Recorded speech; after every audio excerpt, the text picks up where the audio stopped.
ঘোষণা করে দিলেন আন্নাল মাসাজিদা লিল্লাহি ফালা তাদউ মাআল্লাহ। নিশ্চয় আল্লাহর ঘর কোনটা? কথা বলেন কোনটা?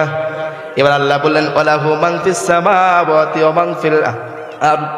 আল্লাহ বলে দিলেন শুধু মসজিদ আমার নয়, এই পৃথিবীর আসমান থেকে জমিন যা কিছু দেখো প্রত্যেকটা জিনিস আমি আল্লাহ সৃষ্টি করেছি। এখন প্রশ্ন হলো মুসলমান, আল্লাহ যদি আসমান থেকে জমিন পর্যন্ত সৃষ্টি করে, এই মসজিদগুলো জমিনের মধ্যে আছে নাকি আসমান জমিনের বাহিরে? জমিনের মধ্যে। তাহলে আল্লাহ দুনিয়া সৃষ্টি করলেন, আবার পৃথকভাবে কেন মসজিদ আমার এটা কেন বললেন? মুসলমান, আল্লাহ বুঝালেন এই দুনিয়ার জমিন আমি আল্লাহ সৃষ্টি করেছি, তবে ক্ষণস্থায়ী কিছু দিনের জন্য, কিছু বছরের জন্য তুমি আব্দুল জব্বারের মালিকানা বানিয়ে দিছি। কথা বলেন ঠিক কিনা? আর 50 বছর, 40 বছর, 30 বছর রাজত্ব পাইয়া জমিনের মালিক হইয়া আল্লাহ বলেন তোমরা আমাকে বলে যাও, মনে রাখো দুনিয়ার মানুষ তোমাদের মতো হতভাগা পৃথিবীর বুকে আর কেউ হতে পারে না। কথা বলেন ঠিক কিনা? আমার ভাইরা মনকে প্রশ্ন করুন, আজ থেকে নিয়ে 500 বছর আগে আমাদের পূর্বপুরুষ কে ছিল যার জমিন আমরা ভক্ষণ করছি? বলতে পারবেন নাকি? আবার যদি 300 বছর পর আমি অতীত হয়ে যাব, আমার উত্তরসূরিরা থাকবে, আমার জমিন খাবে, তারাও বলতে পারবে না মুসলমান আমার জমিন এটা ছিল। পারবে নাকি? এর দ্বারা বোঝা গেল আল্লাহ রাব্বুল আলামিন বুঝালেন হে মানুষ শোনো, মসজিদও আমার, এই জমিনটাও আমার, তবে মসজিদ দুনিয়ার কোনো মানুষের জন্য বানাই নাই। মানুষকে যদি জিজ্ঞাসা করো মসজিদের বাহিরে ডান পাশের জায়গাটা কার, অবশ্যই বলবে সিদ্দিক আলীর, বাম পাশের জায়গাটা কার বলবে আব্দুল জব্বারের, সামনের চোখের জমিটা কার বলবে আব্দুল সাত্তারের। আল্লাহ বলেন সেটার মালিকানা আমি কিছু দিনের জন্য মানুষকে বানালাম, তবে মসজিদের ব্যাপারে যদি কোনো মানুষকে জিজ্ঞাসা করো এই মসজিদ কার, সমস্ত মানুষ বলবে এই মসজিদ আল্লাহর। কথা বলেন ঠিক না? তাহলে আল্লাহ বুঝালেন দুনিয়ার জমিনটা আমি বানাইছি, মসজিদও আমি বানাইছি, তবে দুনিয়ার জমিনটা কিছুদিনের জন্য মালিকানা মানুষকে দিয়েছি, কিন্তু মসজিদ যেটা দেখো এটা কোনো মানুষকে মালিকানা দেই দিছে নাকি? দেয় না। এবার আমার আল্লাহ বলেন হ্যাঁ রাসূল আপনার উম্মতদেরকে বলে দিন, আপনার উম্মতেরা যেন এটা মনে করে আন্নাল মাসাজিদা লিল্লাহি ফালা তাদউ মাআল্লাহ, এই মসজিদটা আমার, সুতরাং আমার মসজিদের মধ্যে যারা আসবে রে তারাও আমার। কথা বলেন ঠিক কিনা? তাফসিরে কাশাফ যিনি লিখেছেন তার নাম হলো জারুল্লাহ জমকশরী। এই জমকশরী যখন তাফসিরটা লিখেছে কাবার পাশে বসে বসে কোরআনকে সামনে নিয়ে তাফসির করেছে। সুবহানাল্লাহ। আমার ভাইরা কাবার পাশে বসে যদি কোরআন লেখার কারণে, কোরআনের তাফসিরে লেখার কারণে তাকে জারুল্লাহ বলা হয়, তাহলে আল্লাহর ঘরের মধ্যে যেই ব্যক্তি আসবে ওই ব্যক্তিকে জারুল্লাহ বলা যাবে কি যাবে না? কথা বলেন চিল্লাইয়া। জারুল্লাহ হবে কি হবে না? এই জন্য আমার রাসূল বলেন উম্মারুল মাসাজিদে হুম আহলুল্লাহ, যারা মসজিদকে আবাদ করবে, যারা মসজিদে নামাজ পড়বে গো, ওই ব্যক্তিরাই হলো আল্লাহর পরিবার। বলেন সুবহানাল্লাহ। কার পরিবার? আল্লাহর পরিবার। অথচ দেখেন আমরা যখন মসজিদে নামাজ পড়তে আসি, কোথায় আসি? মসজিদে নামাজ পড়তে আসি, আমাদের নাতি নতুকার ছেলে সন্তান আছে, কয়জন আছেন এরকম 5 ওয়াক্ত নামাজ পড়েন, আপনার সন্তানকে প্রত্যেক বেলায় নামাজের জন্য নিয়ে আসেন? বলতে পারবেন কেউ? আপনার নাতিকে কয়দিন মসজিদে নিয়ে আসেন? মুসলমান, তবে যদি 50 জন মানুষকে জিজ্ঞাসা করা হয় ভাই তোমাকে অমুক ভাই দাওয়াত দিয়েছিল, ওই দাওয়াতের মধ্যে তুমি তোমার নাতিকে নিছো কিনা, এই ব্যাপারে সবার খাম খেয়ে চলে।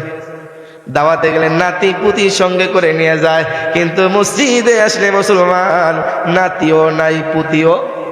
কথা বলেন ঠিক কিনা?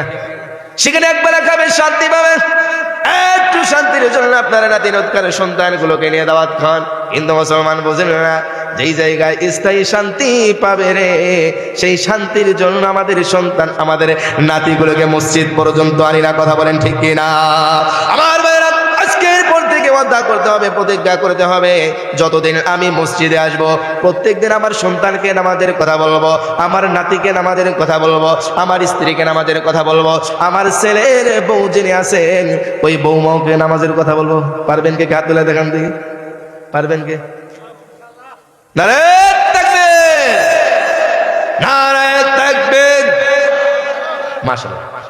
আর তাহলে বলতেছিলাম ওই মসজিদ মসজিদের মধ্যে যারা আসবে, মসজিদ যেহেতু আল্লাহর জন্য, মসজিদের মধ্যে যারা সময় দেবে তারাও আল্লাহর জন্য, কথা বলেন ঠিক কিনা? আর যারা আল্লাহর জন্য হয়ে যাবে, আল্লাহ রাব্বুল আলামিন তার জন্য হয়ে যাবে। আর আল্লাহ যার জন্য হয়ে যাবে রে, সে জান্নাতি, কথা বলেন ঠিক কিনা? আমার ভাইরা, আল্লাহর রাসূলের একজন সাহাবী, তার নাম ছিল আবু তালহা। নাম কি? আবু তালহা। আবু তালহা প্রত্যেকদিন আল্লাহর রাসূলের সাথে দেখা করার জন্য আবু তালহার বাবাকে বলে, ও বাবা, প্রত্যেকদিন তুমি রাসূলের সাথে দেখা করো, তাহলে আমাকে রাসূলের কাছে নিবানি। তুমি যেইভাবে রাসূলের সাথে কথা বলো, আমাকেও কথা বলায় দিবা। আমাদের দেশে সন্তান আছে কিনা এরকম? আছে না এরকম? আছে যে বাবা তুমি খেলে ওই জায়গায় যাও, আমাকে নিবা না, আমাকে নিবা না, তুমি একাই শুধু তার সাথে কথা বলবা, আমাকেও বলাই দাও। আমাদের দেশে এমপি মন্ত্রী যারা হয়, নেতা পর্যায়ে যারা আছে, বাবা যদি নেতা হয়, সন্তান তার সাথে সাথে যায় না? যায়। একটু আমাকে দেখা করাইয়া দেন, তার সাথে মহব্বত লাগাইয়া দেন, লাগাইয়া দিলে তার কাছে আমি আসা যাওয়া করবো। দেখা যাবে এলাকার মধ্যে আমি যখন হাঁটবো, আমাকে কথা বলার সাহস কেউ পাবে নাকি? এই নোংরা রাজনীতির ক্ষেত্রে যখন আমার সন্তানগুলোকে নেতার কাছে পর্যন্ত নিয়ে যাই, আবু তালহা বলে, পিতা তুমি যখন রাসূলের কাছে যাও, আমাকেও রাসূলের কাছে নিয়ে যাও। আবু তালহা প্রত্যেকদিন তার পিতার সাথে রাসূলের কাছে আসে। ওগো রাসূল, আমার বাবা আপনার কাছে এসে যেমন প্রশান্তি পায়, আমিও পাই, কথা বলেন ঠিক কিনা? আমার আবু তালহা বলেন, ও পিতা তুমি যেমন কথা বলো, আল্লাহ রাসূলের সাথে তুমি যেমন কথা বলো, আমাকেও কথা বলাইয়া দিবা। এমন পর্যায়ে একটা পর্যায়ে কিছুদিন যাবার পর আবু তালহা রাসূলের কাছে আসলেন। রাসূলের সাথে থাকতে থাকতে ভালোবাসা জমে গেল, মহাব্বত জমে গেল। মসজিদে এসে কথা বলে, রাসূলের সাথে কথা বলে, ও রাসূল, আপনাকে এত মহাব্বত করি রে, দুনিয়ার কোনো মানুষকে এতটা মহাব্বত করি না। হে রাসূল, আপনি যদি পরীক্ষা করেন তাহলে পরীক্ষা করতে পারেন। আর রাসূল তাকে পরীক্ষা করার জন্য বললেন, আবু তালহা তুমি আমার কাছে আসো। ভাই দেখছো না এটা কি? বলে তরবারি। ভাই যে তরবারি দেখছো, এই তরবারি দ্বারা তোমার বাবাকে তুমি শায়েস্তা করবা। নাউজুবিল্লাহ বলবেন না? আমার ভাইরা মুসলমান, আল্লাহ রাসূল তালহাকে বলেন, আবু তালহা তরবারিটা নাও, তরবারিটা নিয়ে তোমার পিতার কল্লাটাকে আলাদা করে দেব। আবু তালহা বলেন, আল্লাহর নবী বলেছেন পৃথিবীর কোনো মানুষের প্রতি আমার ভালোবাসা রাসূলের থেকে বেশি নাই। আমার রাসূল বলেছেন, নির্দ্বিধায় তরবারিটা নিয়ে তিনি তার পিতাকে যখন হত্যা করার জন্য আগাচ্ছেন, পিতার সামনাসামনি যখন হয়ে গেছে, কোষ থেকে তরবারিটা বের করে যখন আঘাত করে, আমার রাসূল লেগে বলেন, তালহা রে, আঘাত করবে না। আমি রাসূল দুনিয়ার জমিনে সন্তান ছেলেকে মারবে এই জন্য আসি নাই, আমি এসেছি সন্তান পিতার সাথে ভালো আচরণ দেখানোর জন্য, শেখানোর জন্য। বলেন সুবহানাল্লাহ। আর আবু তালহা একটা সেকেন্ড দেরি করে নাই, তিনি তরবারিটা কোষের মধ্যে বলে রাসূলের কাছে আসছেন। আমার রাসূল বলেন, আবু তালহা তুমি পাস করেছো পরীক্ষায়, তুমি বলেছিলে পরীক্ষা নিতে, তোমার পরীক্ষা করেছে, তুমি পাস। পরীক্ষা দিছেনি? এরকম পরীক্ষা আমাদের মধ্যে আছে না নাই? মুসলমান, শুনলে কষ্ট লাগবে। কিছুদিন আগে আবুল সরকার নামক লোক আল্লাহর রাসূলকে নিয়ে কটূক্তি করেছে, আল্লাহর কোরআনকে নিয়ে অবমাননা করেছে। এই ব্যক্তির বিরুদ্ধে আমাদের সকলের সোচ্চার হয়ে এই কাজটা করার দরকার ছিল। দুনিয়ার জমিনে তার থাকার অধিকার নাই। মুসলমান, আল্লাহর রাসূলকে সাহাবায়ে কেরাম বলেছে, ও রাসূল আপনাকে গালি দিবে, আমার আল্লাহকে গালি দিবে, ওই ব্যক্তি দুনিয়ার জমিনে থাকতে পারবে না। আমার ভাইরা, তাহলে আবুল সরকার যিনি আল্লাহ রাসূলকে কটূক্তি করলেন, আল্লাহকে কটূক্তি করলেন, কোরআন অবমাননা করলেন, কত বড় স্পর্ধা! তিনি বলেন আল্লাহর মুখ না হুক, নাউযুবিল্লাহ বলবেন না? আমার ভাইরা, আগামীকাল সকাল ৮ ঘটিকা থেকে মানিকগঞ্জে বাস স্ট্যান্ডে একটা সমাবেশ হবে। সেই সমাবেশে মুসলমান হিসেবে আপনার যাওয়ার দরকার আছে না নাই? আছে না নাই? কথা বলে। এই সমাবেশে যাওয়ার দরকার আছে না নাই? অবশ্যই যাওয়ার দরকার আছে। মুসলমান, আবু তালহা বলেন, ইয়া রাসূলুল্লাহ, আপনি আমার পিতাকে হত্যা করতে বলেছেন। আমার পিতা শুধু নয়, আপনি যদি এর থেকে নিকট আত্মীয় কাউকে হত্যা করতে বলতেন, আমি আপনার কথা মতো সেটা করে ফেলতাম। সুবহানাল্লাহ। আমার ভাইরা, এবার আবু তালহা কিছুদিন মসজিদে আসে নাই। আবু তালহার বাবা হঠাৎ করে আসলেন। আবু তালহার বাবাকে রাসূল বলেন, ও আবু তালহার বাবা, কেন আবু তালহা আসে না? ইয়া রাসূলুল্লাহ, আমার সন্তানটা অসুস্থ। তার বাবা বলেন, আমার সন্তানটা অসুস্থ। রাসূল বলেন, ও আবু তালহার বাবা, আবু তালহা কোথায়? আবু তালহার বাবা বলেন, ইয়া রাসূলুল্লাহ, আমার সন্তানটা আমার ঘরের মধ্যে শুয়ে আছে, উঠতে পারে না। রসুল বললেন সাহাবীরা কোথায় আসো, আবু তলহার কাছে যাব, আবু তলহা অসুস্থ, ওকে দেখবো। আবু তলহার কাছে আসলেন, রসুল শহরে দাঁড়িয়ে আবু তলহার দিকে তাকাইয়া বললেন, আবু তলহা তুমি কেমন আছো? ইয়া রাসূলুল্লাহ, অসুস্থ দেখতে পাচ্ছেন, ভালো নাই। আমার ভাইরা, আবু তলহার অসুস্থ দেখে রসুল যখন চলে আসবে সাহাবায়ে কেরামকে নিয়ে, আবু তলহার বাবা আবু তলহার মাকে ডাকতেন, ও আবু তলহার বাবা শোনো, আমার আবু তলহা যদি মরে যায়, দুনিয়ার কোনো ব্যক্তি জানাজা পড়বে না, দাফন করবে না, আমি রসুল স্বয়ং তার দাফন এবং জানাজা পড়াবো। বলেন সুবহানাল্লাহ। এই জন্য বলেছিলাম আমার জারুল্লাহ, আল্লাহ রাব্বুল আলামিন আল্লাহর পরিবার হিসেবে আখ্যায়িত করেছেন, যারা মসজিদের সাথে মহব্বত রাখবে, আল্লাহ রসুলের সাথে মহব্বত রাখবে, আল্লাহর সাথে যারা মহব্বত রাখবে গো, ওই ব্যক্তি শুধুমাত্র দুনিয়ার মানুষের প্রতিবেশী হবে না, তারা স্বয়ং আল্লাহর রসুলের এবং আল্লাহর প্রতিবেশী হিসেবে বিবেচিত হবে। বলেন সুবহানাল্লাহ। এই জন্য বলেছিলাম ভাই আমার, আল্লামা জমাখশরী রাহমাতুল্লাহ আলাইহি তাফসিরে কাশাফ কাবার পাশে লেখার কারণে সে যদি জারুল্লাহ উপাধি পায়, যেই ব্যক্তি আল্লাহর ঘর স্বয়ং মসজিদের মধ্যে এসে আল্লাহর শাশ্বত বিধান সালাত আদায় করবে, ফরজ সালাতগুলো আদায় করবে, সেই ব্যক্তিকে আল্লাহর জারুল্লাহ হতে পারে কি পারে না? পারে না। এই জন্য আল্লাহ রাসূল বলেছেন, উম্মারুল মাসাজিদি হুম আহলুল্লাহ। হে রাসূল, আপনি বলে দিন, যারা মসজিদকে আবাদ করবে, মসজিদের মধ্যে এসে নামাজ পড়বে, ওই ব্যক্তি শুধুমাত্র দুনিয়ার মানুষের প্রতিবেশী নয়, সে স্বয়ং আমার পরিবার। সুবহানাল্লাহ। আর আল্লাহর পরিবার যে ব্যক্তি হতে পারে, ওই ব্যক্তি যে ব্যক্তি আল্লাহর পরিবার হয়, তার কোনো ভয় আছে? ভয় আছে? ভয় নাই। মুসলমান, আল্লাহ রাব্বুল আলামিন রাসূলকে বলে দিলেন, হে রাসূল, আপনি বলে দেন, যারা আমার মসজিদকে আবাদ করবে তারা স্বয়ং আমি আল্লাহর পরিবারের আওতাভুক্ত। আর রাসূল আপনি বলে দিন, যারা আমার পরিবারের আওতাভুক্ত হবে, দুনিয়ার মধ্যে তার কোনো ভয় নাই, আখিরাতেও ভয় নাই। এই জন্য মুসলমান দেখবেন, যারা দ্বীনের পথে থাকে তারা দুনিয়ার কোনো মানুষকে ভয় পায় নাকি? আল্লাহ বলেন, ওই ব্যক্তির দুনিয়ার মধ্যে কোনো ভয় নাই, মানুষ ভয় দেখাবে, দুনিয়ার মধ্যে তার কোনো ভয় না, আখিরাতেও ভয় নাই। এবার আল্লাহ রাব্বুল আলামিন তার রাসূলকে বললেন, হে রাসূল বলে দিন, মসজিদের আবাদ কাকে বলা হয়? মসজিদের আবাদ কাকে বলা হয়? মসজিদের আবাদ হলো তিন প্রকার। কয় প্রকার? কয় প্রকার? তিন প্রকার। এই তিন প্রকার আলোচনা করতে গিয়ে আমার রাসূল সাহাবায়ে কিরামকে সামনে নিয়ে বলেন, আমার সাহাবারা শোনো, মসজিদের আবাদ হলো তিন ধরনের লোক করবে। এই মসজিদের আবাদ যারা করবে তাদের কি হবে জানো নাকি? সাহাবায়ে কিরাম আরজ করেন, ইয়া রাসূলুল্লাহ কি হবে? আমার রাসূল বললেন, আমার সাহাবীরা, কিয়ামতের সময় এমন একটি সময় আমাদের সামনে উপস্থিত হয়ে যাবে হাশরের ময়দানে, 50,000 বছর এমন ভাবে কাটাতে হবে গো, মাথার উপরে সূর্য থাকবে। কোথায় সূর্য থাকবে? মাথার উপরে সূর্য থাকবে। আমার রাসূল সাহাবায়ে কিরামকে বললেন, আমার সাহাবারা, সূর্য কতটুকু উপরে থাকবে জানা নাকি? মুসলিম শরীফের মধ্যে হাদিসটা এসেছে, আল্লাহর রাসূল বলেন, হাত্তা তাকুনা কামিকদারিন মিলিন মাইলান। আল্লাহর রাসূল বলেন, ওই সূর্যটা এতটুকু উপরে থাকবে। আমার রাসূল বলেন, ওই সূর্যটা যদি মাইলান ধরা হয় হাদিসের ব্যাখ্যাটাকে, তাহলে ওই সূর্যটা থাকবে 1 মাইল উপরে। আর যদি মিলুন ধরা হয়, তাহলে সূর্যটা থাকবে সুরমাদানির শলাকা পরিমাণ উপরে। সুরমাদানির শলাকা। মুসলমান বান্দা, রাসূল বললেন, হাশরের ময়দানে 50,000 বছর থাকতে হবে। ওই 50,000 বছরের মধ্যে মাথার উপরে সূর্য থাকবে। যদি মাইলান ধরা হয়, তাহলে 1 মাইল উপরে। মুসলমান, 1 মাইল যদি উপরে সূর্য থাকে, তাহলে কিরকম অবস্থাটা হবে? তাহলে ভেবে দেখুন। এক্সাম্পল স্বরূপ, দুনিয়ার মধ্যে আমরা যারা আছি, টানটানা রোদ চৈত্র মাসে, এবার মাঠের মধ্যে যদি দাঁড়ায় থাকি, ওই সূর্যের উত্তপ্ততা 1 ঘন্টা আমরা নিতে পারি নাকি? একই জায়গা দাঁড়ায়, নিচেও গরম হয়, মাথাও গরম হয়। কথা বলেন ঠিক কিনা? আর যদি ওই সূর্যটা 1 মাইল উপরে থাকা হয়, 1 মাইল উপরে রাখা হয়, তাহলে অবস্থাটা কি হবে? আমার রাসূল বলেন, আর যদি ওই সূর্যটাকে সুরমাদানির শলাকা পরিমাণ রাখা হয়, তাহলে অবস্থাটা কেমন হয়?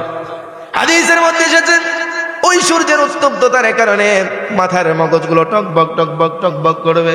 1 বছর নয়, 2 বছর নয়, 5 বছর নয়, মুসলমান 50,000 বছর পর্যন্ত এরকম জ্বলতে থাকবে। বলেন নাউযুবিল্লাহ। আমার ভাইরা, এবার রাসূল বললেন, বলে শোনো, ওই কঠিন মুহূর্তে 7 শ্রেণীর লোককে আমি আল্লাহ রাব্বুল আলামিন 7 শ্রেণীর ব্যক্তিকে আরশ আযীমের নিচে ছায়া দিবে। বলেন সুবহানাল্লাহ। আমার ভাইরা, সূরাতুল কিয়ামার মধ্যে এসেছে মানুষগুলো সে সময় পালানোর জন্য চেষ্টা করবে।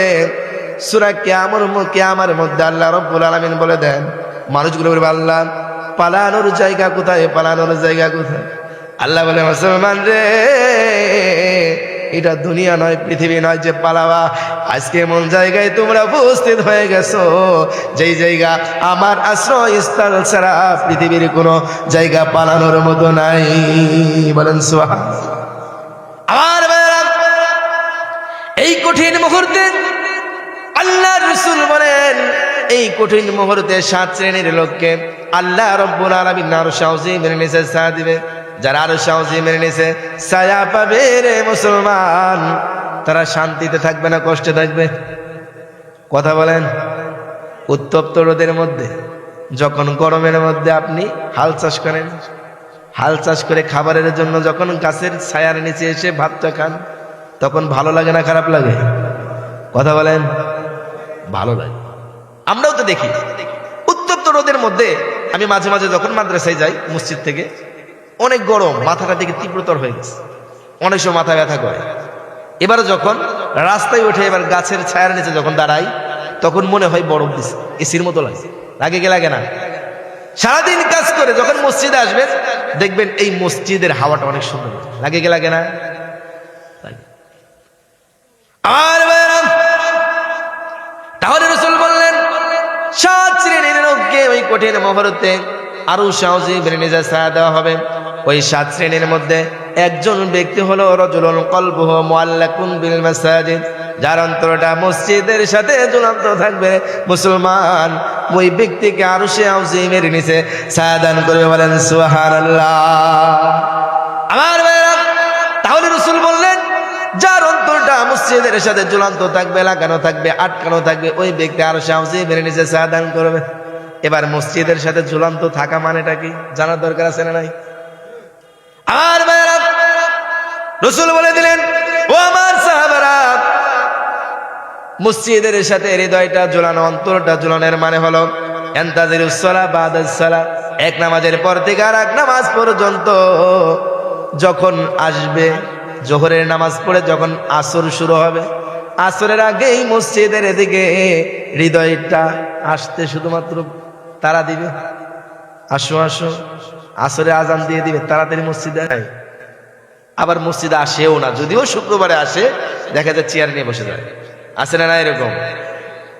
তাহলে মুসলমান, আল্লাহ রাসূল বললেন, মুসলমান রে, ও আমার সাহাবারা, রাজুলুল কলবুহু মুআল্লাকুন বিল মাসাজিদ, মসজিদের সাথে অন্তরটা ঝুলন্ত থাকা এর 1 নম্বর উদাহরণ হলো, 1 নম্বর পয়েন্ট হলো ইয়ান্তাজিরুস সালাহ বাদাস সালাহ, এক নামাজ পড়ে যখন বাড়িতে যাবে রে, দ্বিতীয় নামাজ পড়ার জন্য মসজিদের পানে আসার জন্য তারা দিবে।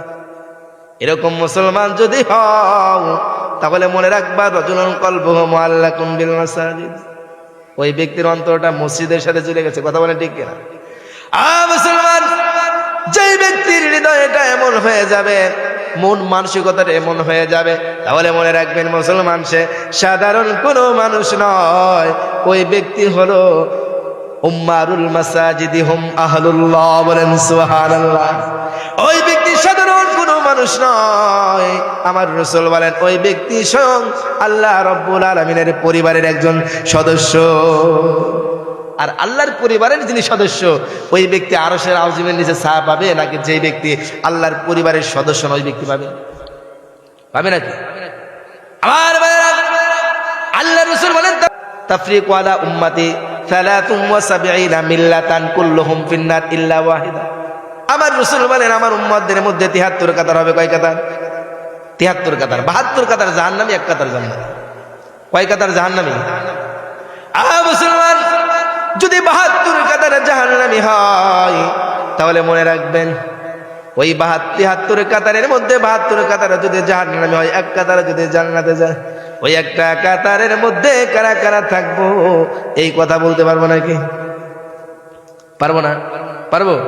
100 মানুষ যদি এলাকার মধ্যে থাকে, 100 মানুষের মধ্যে 73টা কাতার করে, এই 72 কাতার জাহান্নামী, একটা কাতার জান্নাতে যাবে। এরা মুসলমানদের মধ্যে হবে।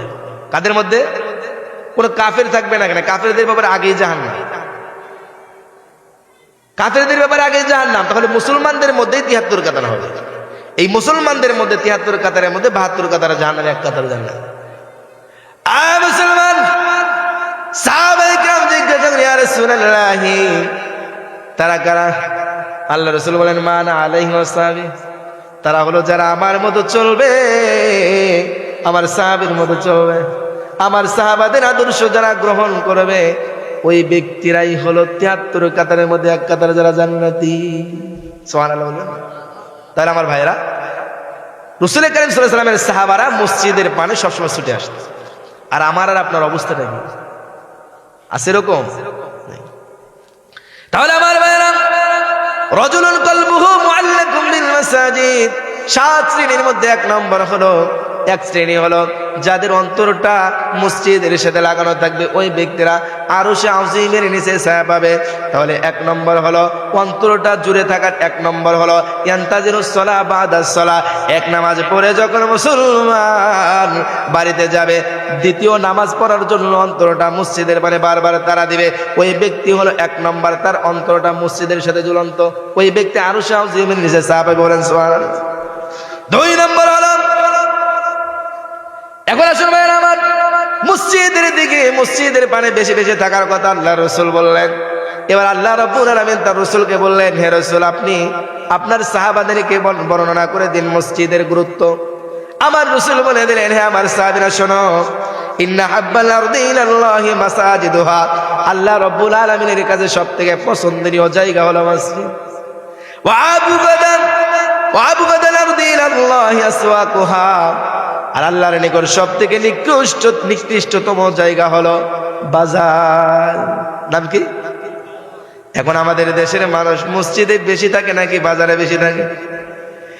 মুসলমান টিভিকে সামনে রেখে ঘন্টার পরে ঘন্টা চলে যাবে, কোনো ঘুম ধরবে না, মনটা খারাপ হবে না, বিষণ্ণতা আসবে না। মসজিদের মধ্যে জুমার দিনে 1 ঘন্টা আগে আসবে গো, এই 1 ঘন্টা আগে আসবে না, আধা ঘন্টা 10 মিনিট আগে এসে হুজুর বয়ান করে তিনি ঘুমাইতে থাকে। কথা বলেন ঠিক কিনা? হুজুর বয়ান করে তিনি ঘুমতেই থাকে, রহমত নাজিলই হয়। কথা বলেন, রহমত নাজিল হয় কি হয় না? মুসলমান টিভির সামনে 2 দিন 1 সপ্তাহ চলে যাবে, ঘুম ধরবে না। সিনেমাকে সামনে নিয়ে আপনি ঘুমাবে, সিনেমাকে সামনে নিয়ে আপনি ঘুমাতে পারবেন না, ঘুম দেবে না। কোন যাত্রা প্যান্ডেলে চলে যাবেন মুসলমান, ওই যাত্রা প্যান্ডেলে গিয়ে মহিলার নাচ দেখে আপনার ঘুম ধরবে না। ডান্স যে জায়গা হয়, গান যেই জায়গা হয়, সেই জায়গা ঘুম ধরে না। কিন্তু দ্বীনি নসিহত যেখানে হবে রে, সেইখানে যাওয়ার সঙ্গে সঙ্গে আল্লাহর রহমত সাকিনা নাজিল হয়, সেখানে গেলেই ঘুম ধরে কি ধরে না? মুসলমান, ইসলামুল খুতুবাত নামক একটি গ্রন্থের মধ্যে একটি ঘটনা এভাবে উল্লেখ এসেছে। তার নাম হলো সালেহ বুররি রহমতুল্লাহ আলাইহি। সালেহ বুররি রহমতুল্লাহ আলাইহি তাহাজ্জুদ নামাজ আদায় করে, কি নামাজ? তাহাজ্জুদ নামাজ আদায় করে ফজর নামাজের পূর্বে প্রায় আধা ঘন্টা সময় থাকে। তিনি তাহাজ্জুদ নামাজ আদায় করে আজান হয়ে গেছে, ফজর নামাজের আর মাত্র আধা ঘন্টা সময় আছে। তিনি মসজিদে যাওয়ার জন্য রাস্তা দিয়ে বের হলেন। হঠাৎ করে দেখে রাস্তার কিনারে একটি কবরস্থান। কি কথা বলেন? মুসলমান বান্দা, সালেহ বুররি বলেন, আমি যখন তাহাজ্জুদ পড়ে মসজিদে ফজর নামাজ আদায় করতে যাব, আমি কিনারায় দেখে একটা কবরস্থান, কবরের পাশে এসে দাঁড়াইলাম। চোখের পানি চলে আসলো। ঠান্ডা রজনীতে আমার কত না আত্মীয় স্বজন এই কবরের মধ্যে আছে। মুসলমান, দিলটাকে নরম করে দিবেন। সালেহ বুররি বলেন, আমি কবরের কিনারায় এসে দাঁড়ালাম। কবরের কিনারায় দাঁড়াইয়া কবরের মুর্দার দিকে লক্ষ্য করে একটু মুরাকাবা করলাম। সালেহ বুররি বলেন, ইসলামুল খুতুবাত কিতাবের মধ্যে এসেছে, তিনি সেখানে বসে সূরা ইয়াসিন তেলাওয়াত করলেন আর রহমান তেলাওয়াত করলেন। কবর জিয়ারতের উদ্দেশ্যে মুসলমান তিনি সূরা কাফিরুন পড়লেন, নাস পড়লেন, ফালাক পড়লেন, সূরাতুত তাকাসুর তিনি পড়লেন, আয়াতুল কুরসি পড়লেন। মুসলমান, সালেহ বুররি বলেন, আমি কবর জিয়ারত করে কবরের কিনারায় যখন দাঁড়ালাম, আমি দোয়া করতে করতে রহমতের সাকিনা আমার উপর নাজিল হয়ে গেল। হঠাৎ করে চোখে কখন ঘুম এসেছে আমি জানি না। মুসলমান, সালে বুড়ি ঘুমিয়ে পড়েছে। ওই ঘুমের মধ্যে স্বপ্নে দেখে হঠাৎ করে সমস্ত কবরের মুর্দাগুলো জিন্দা। বলেন সুবহানাল্লাহ। আমার ভাইরা, সালে বুড়ি বলেন আমি ঘুমের ঘরে স্বপ্নে দেখলাম সমস্ত কবরবাসী জিন্দা হয়ে তারা উপরে উঠে পড়েছে।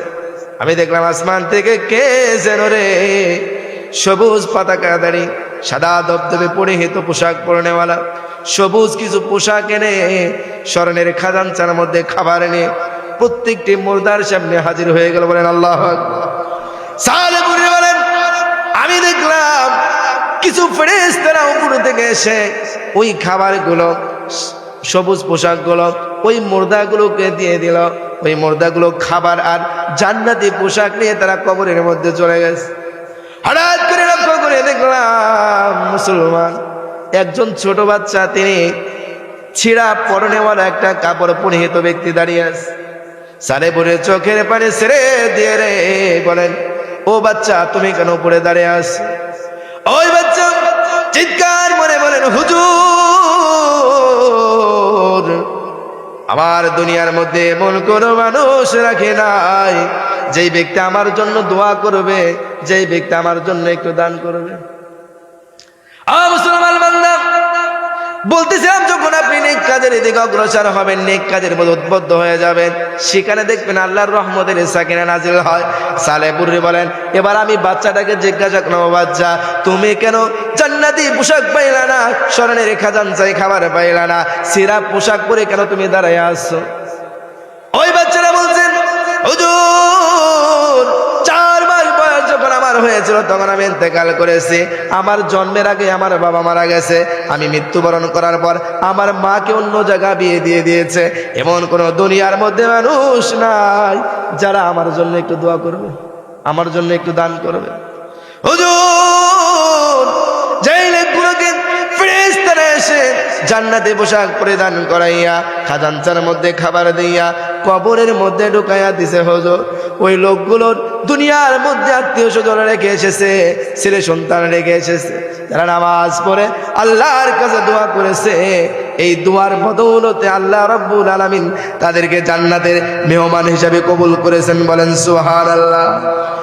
মুসলমান বান্দা, আজকে এলাকার মধ্যে অনেক মানুষের মা নাই, অনেক মানুষের বাবা নাই, অনেকের সন্তানগুলোকে অকালে মৃত্যুবরণ করার কারণে কবরের মধ্যে রেখে এসেছে। ও যুবক ভাইয়েরা আমার, ও পর্দার আড়ালের মা বোনেরা, তোমরা শুনে রাখো, যাদের মা, যাদের বাবা, যাদের সন্তানগুলো কবরের মধ্যে আছে, এমন অনেক লোক আছে এলাকার মধ্যে তার বাবা মারা গেছে জানেই না, মনেই নাই। আর আছে না নাই?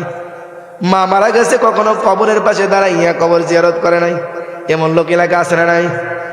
মা বাবা মরে গেছে, সন্তান মরে গেছে, যেই বাবার সম্পদ গুলো খাইয়া, যেই বাবার সম্পদ গুলোকে বক্ষণ করছি, ওই বাবার জন্য আমরা কোনো জায়গা দান খয়রাত করি না, আছে না নাই? তাহলে ওই বাবাগুলো আমাদের জন্য দাঁড়ায় আছে না নাই? আছে না নাই?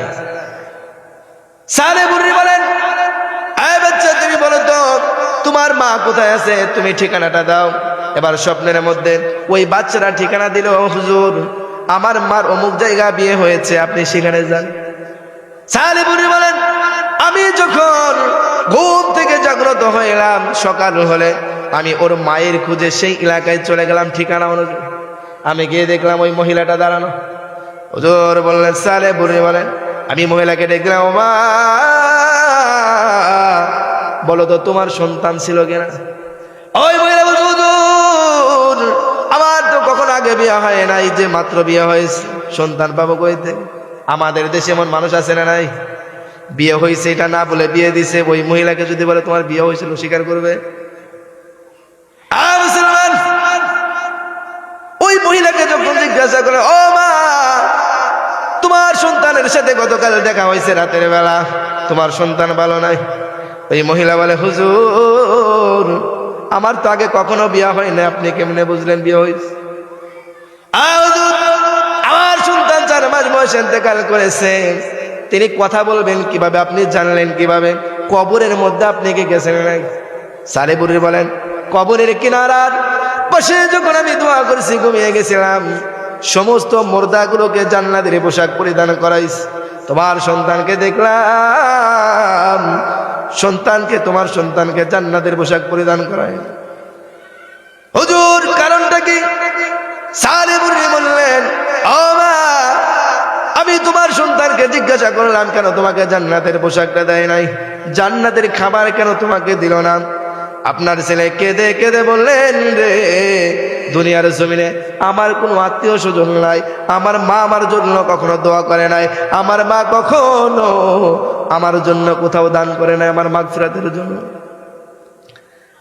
মুসলমান, সালেপুরির কথা শুনে মহিলা বললেন, হুজুর আমার কাছে মাত্র 1000 দিরহাম আছে, ওই 1000 দিরহাম আপনাকে দিয়ে দিলাম, আপনি কোনো মসজিদ অথবা মাদ্রাসায় দিয়ে দিবেন। সালেপুরি বলেন, এবার আমাকে 1000 দিরহাম দেওয়ার পর ওই মহিলা আমার কাছে ওয়াদা করলেন, বাকি জিন্দেগিতে যতদিন বেঁচে থাকবে রে, কোনোদিন নামাজ আর পরিত্যাগ করবে না। বলেন সুবহানাল্লাহ। মুসলমান, সালেপুরি রহমতুল্লাহ আলাইহি বলেন, সকালবেলা আমি যখন সেখান থেকে চলে আসলাম, রাত্রিবেলা আমি যখন ঘুমালাম, ঘুমের মধ্যে স্বপ্নে দেখলাম রে, ওই বাচ্চাটা আমার কাছে এসে বলছে, হুজুর আপনি আমার মার কাছ থেকে যখন 1000 দিরহাম মসজিদের মধ্যে দান করে দিয়েছেন, ওই মসজিদে দান করার বদৌলতে আল্লাহ রাব্বুল আলামিন আমাকে জান্নাতের মেহমান হিসেবে কবুল করেছেন। বলেন সুবহানাল্লাহ। আমার ভাইরা, তাহলে বলতেছিলাম, যে ব্যক্তি দ্বীনি কাজের মধ্যে থাকবে, আমলের মধ্যে থাকবে, তার উপর আল্লাহর রহমত বর্ষণ হয় কি হয় না? তাহলে যেই মসজিদ আমাদের সামনে আছে রে, এই মসজিদের আবাদ মানেও হলো এটা। এই মসজিদ কিভাবে চলে জানার দরকার আছে না নাই? এই মসজিদের ফ্যান আছে কিনা জানার দরকার আছে কি নাই? এই মসজিদের ইমাম সাহেব কিভাবে চলে, মুয়াজ্জিন কিভাবে চলে, টাকা কোথায় পায়, বেতনাদি মাস শেষে পাচ্ছে কিনা, এই খোঁজখবর নেওয়ার নামই হলো আবাদ করা। খোঁজখবর নেওয়ার নাম কি? এটা হলো 2 নম্বর পয়েন্ট। মুসলমান, ওই ব্যক্তি সব খবর নেবে না যারা 5 ওয়াক্ত সালাত পড়ে না, তারা খোঁজ খবর নেবে না। খোঁজ খবর তো ওই ব্যক্তি নেবে যারা নামাজের মধ্যে আসে, নামাজে এসে দেখে হুজুর নাই। হুজুর কেন নাই? বলে হুজুরকে বিদায় করে দিয়েছে। কারণটা কি? বেতন বেশি, এত টাকা বেতন দিয়ে ইমাম রাখতে পারে না। মুসলমান, নিজের জায়গাটাকে ঠিক রাখার জন্য কত টাকা আমরা কত জায়গা ব্যয় করে দেই। জমির শুধুমাত্র একটা ভালোভাবে জমিটা আমার কাছে নেওয়ার জন্য হাজার হাজার টাকা ব্যয় করি কি করি না? মুসলমান, ইমাম আমার ভালো কিনা, মুয়াজ্জিন ভালো কিনা, ভালো ইমাম রাখতে হবে। টাকার কথা যখন শোনা হয়, বলে ভালো ইমামের দরকার নাই, নামাজ পড়াইতে পারলেই চলে। আছে কি নাই? এই খোঁজ খবর নেওয়াই হলো আবাদ করা। আর যে ব্যক্তি আবাদ করে সেই ব্যক্তি আল্লাহর পরিবার। কথা বলেন ঠিক কিনা? আর যে ব্যক্তি আল্লাহর পরিবার হয়, ওই ব্যক্তি জান্নাতি না জাহান্নামী? এবার শুনবেন, আমার মসজিদের ফজিলত বুঝাইতে গিয়ে রাসূল বলেন, আমার সাহাবারা শোনো, তোমাদেরকে কিছু কথা বলে কি বলবেন? কয় মাইয়াদরিসি আনতাদিরুস সালাহ ফাহুয়া বিস সালাহ হাত্তা ইসাল্লিয়া ওয়া তাকুলুল মালায়েকা। এবার রাসূল বলেন, যারা মসজিদের মধ্যে এসে নামাজের আগে বসে থাকবে, ওই ব্যক্তিগুলো খামোখাই বসে থাকে এরকম নয়। ওই মসজিদের মধ্যে যারা বসে থাকে, হাত্তা ইসাল্লিয়া, আমি আল্লাহ রাব্বুল আলামিন খুশি হইয়া তাকে খামাকা বসে থাকার পরও নামাজের সওয়াব দান করি। বলেন সুবহানাল্লাহ। শুধুমাত্র তাই নয়, এবার ফেরেশতারা বলেন, ওয়া তাকুলুল মালায়েকা, ফেরেশতারা বলেন, আল্লাহুম্মা গফির লাহু, আল্লাহুম্মা রহমহু। ফেরেশতারা বলেন, রে ও রাসূল, শুধুমাত্র তাই নয়, তারা যখন নামাজের জন্য অপেক্ষা করে, আমরা ফেরেশতারা তার রহমত এবং মাগফিরাতের জন্য দোয়া করতে থাকি। বলেন সুবহানাল্লাহ।